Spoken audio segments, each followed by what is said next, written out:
nongelam ga National People's Party NPP ubadeiru Menteri Sorkar Rakkam is sangma ula pediang sengobha ya jingwan penyesok badang shen jong UMLA bemarway ke Kongres na Meliam uba Roni Vilingdo syakaseng NPP da ka baong baka jingwan penyesok da kinongelam barangba kalong ka jingken tiu ka bakraw ya ka parti bat kinong turi jongka. Habakren syakilat patai kubor haka sautrik nailar, urakam ula kentat ya ke jingket no baka NPP, kabun kam haka babet thong ya ke MLA na ke weipat ke parti san pertai, kata da kaba pensyong nongrim ya ke jingwan penyaso, bat ka jinglong nongelam ke baai mynsiem, bat pensyur, bat na marki kam penrai. Menteri ula ai buram ya ka jinglong nongelam ke bastur jong ke parti hapok ka jinglam jong menteri rangba ka jela u Konrad ke sangma, halor jing ai mynsiem bat penslor ki beriu bakin wan penyasok yala desya ka NPP.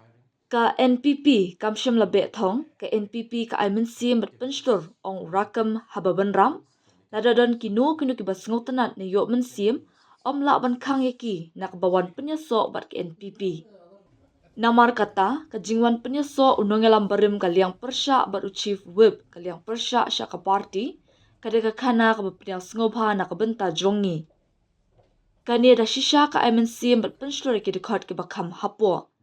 Kajing penyasok de kiri rangba syaka seng kilong kum ukpa na ka benta jongi bat kanang penklan ya ka parti bat ginong turi jongka. Kani ka pen isyai bahapo ka jingalam basta jong menteri rangba ka jela bat kinongalam bahalor jong ka parti kade ka ba ai mynsiem kumju ki kam penroi ki ba ka parti ka kut jingmut na ka benta ban ai ka jing syakri sya upat ba. Kani da shisha keren shibun ula benrap syusyu. Haba keli halor ka benta jong kaliang persya urakam ula ong. Kat ba kaliang persya kalong ka bakongsan, hynrei ka debenlong ka batay. Kasyong haki, kendai ngut kidkot kaliang persya, san ki TMC, bat saw ki VPP, ngimla ban ong AA, kidon bun ki kep haka kam san pertay. Kaliang persya ru kalong ka bakongsan bah, hynrei ki debenlong kaliang persya ki bayatay na kabenta sorkar ula benram. You see the political dynamics in the state and even in the country.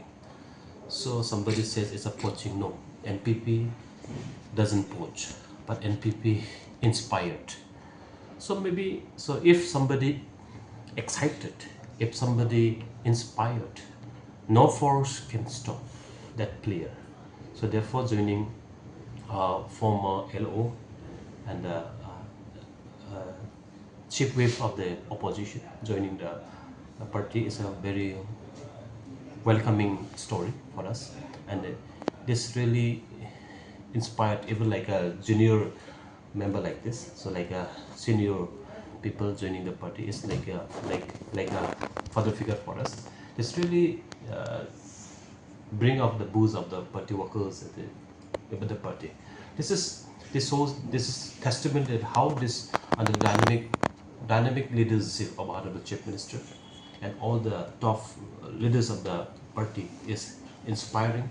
And developmental activities, they committed for the cause, committed for the service of the people. This really sending the message. This speak a lot. It is up to them. We can say anything, but like some main situation this in the politics, right? So a position also very important, but provided they give a constructive